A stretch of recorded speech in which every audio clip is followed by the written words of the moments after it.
Defeat on the final day of the season away at Fulham cost us a top 4 place at the end of season 1. But can we get over the disappointment and push on in season 2? Let's find out. And the good news started right away, as thanks to coefficients, our 5th place spot bumped us up into the Champions League. We then sold Nico Williams to Hoffenheim for £31.5 million, which bumped our transfer budget up to 72 million, despite only having 7 million in the bank. But the first blow of the summer was received when Joachim Andersen chose to go to Manchester United from relegated Crystal Palace instead of coming to us. We then rejected a 30 million bid from Al Hilal for Morgan Gibbs-White before signing Anthony Gordon on loan from Newcastle. Al Hilal then turned their attention to Lewis O'Brien, who'd spent last season on loan at Middlesbrough, and a 12.75 million bid was too good for me to turn down. We then got a 9.25 million bid for Jonathan Panzo from Burnley, which we swiftly accepted, and left back Omar Richards joined Nico Williams at Hoffenheim in a £3.3 million deal. Now it was time to spend some of that cash, and Gabriel Vidovic for 15 million was a snip. We then went back to the loan market and loaned in Jan Couto from Manchester City for the year, before bringing in the versatile Højbjerg from Spurs and the £23 million signing of centre-back Per Schurz from Torino. And now we're raring to get our season started away at Wolves, a game in which we drew 1-1. Brighton were first up at the City Ground and we dispatched them 2-0 thanks to goals from Awoniyi and Hudson-Odoi. Then we dared to dream as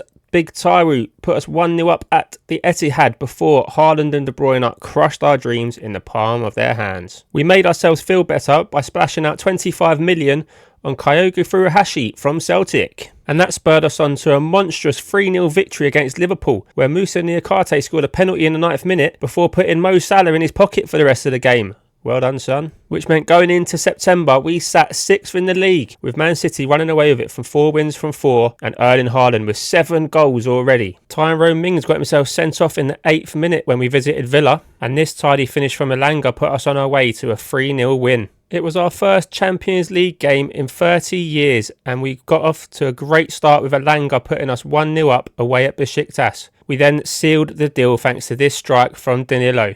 2-0 on our return to the Champions League, thank you very much. And we almost made it 3-0 wins in a row in the Premier League, but Josh Brownhill scored in the 93rd minute to deny us that honour. The player we tried to sign in the summer, Joachim Andersen, came back to haunt us in the EFL Cup, as he scored both goals to send us crashing out 2-1 at Old Trafford. One chance of silverware gone then, but we didn't let that stop us going to Brentford and coming away with a 3-2 win. Furuhashi getting the winner. What a signing he's turning out to be. Which means we head into October sitting pretty at the top of the league on 19 points, 1 point clear of City. And our Champions League campaign continued to rock and roll with a 3-0 win away at Karabag. Back in the Premier League, and Elanga continued his fine start to the season with a brace against Everton in a 3-1 win, despite Danilo getting a red card, the numpty. Speaking of red cards, Højbjerg got himself sent off in the 9th minute against West Brom and we went down 3-2. Is this going to halt our momentum going forward? Not in the Champions League, as we thrashed Inter Milan 6-2. Dumfries getting the red card for them, Gibbs-White and Hudson-Odoi with braces for us. And we got our revenge on Man United.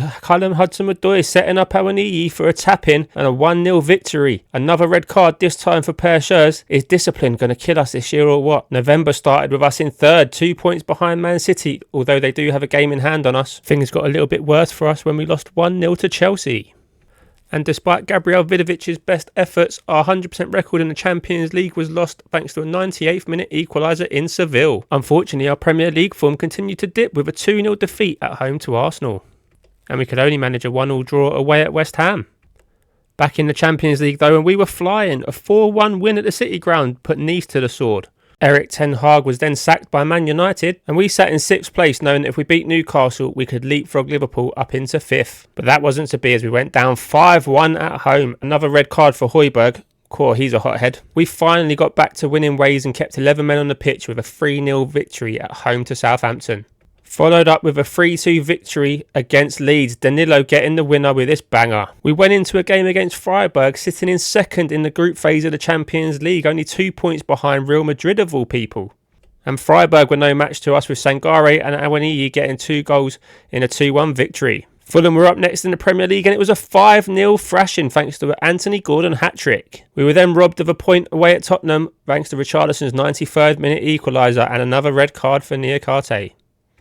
We were drawn away to Arsenal in the FA Cup third round, and it was a Boxing Day bore draw as we hosted Bournemouth and could only manage a 0-0, leaving us in 6th place just after Christmas. Man United turned to Zidane to try and turn their season around, and we finished the year with a fantastic comeback from 2-0 down away at Brighton to secure a point, and we finished the year in 7th place. A disappointing Christmas was enough for Hudson-Odoi to come to us and tell us he wanted to leave at the end of his contract. And our friends at Al Hilal came to our rescue with a £36 million bid for Callum to accompany Al Ali's £39 million bid for Nicolas Dominguez. The promise of some funds to improve the squad was enough to lift us to a 2-0 win at home to Wolves to start the year, but we couldn't stay in the FA Cup and went down 2-1 away at Arsenal, which meant if we were going to win a trophy, it was going to be a big one. The Hudson-Odoi deal went through and the board said we could only have 26.5 million of it, and Victor Christiansen joined us on loan from Leicester. Dominguez then followed Hudson-Odoi out of the club, and we turned in one of the shock results of the season with a 1-0 victory against Man City. We couldn't follow it up though, and Mohamed Salah got his revenge on us by getting the winner at Anfield. We then splashed the cash on Yukinari Sagawara from AZ Alkmaar, and our European adventure continued to go from strength to strength.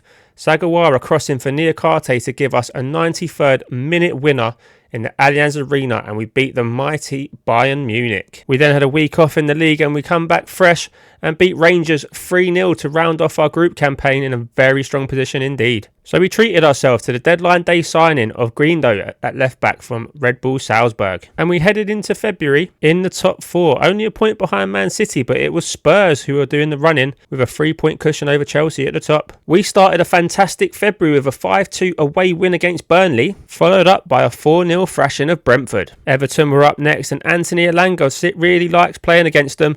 He scored the winner in the 81st minute, before our bogey team West Brom cost us a perfect February. We kicked off March with a game against Man United at Old Trafford, which we eventually lost 2-1, which left us down in 6th place. It was Dortmund in the Champions League last 16, and it was a disappointing first leg as we lost 1-0. The difficult fixtures continued to come, and we managed a 0-0 draw at home to Chelsea before Dortmund came to the City Ground and battered us off the park, leaving our European hopes in tatters, and we were out to just focus on the Premier League.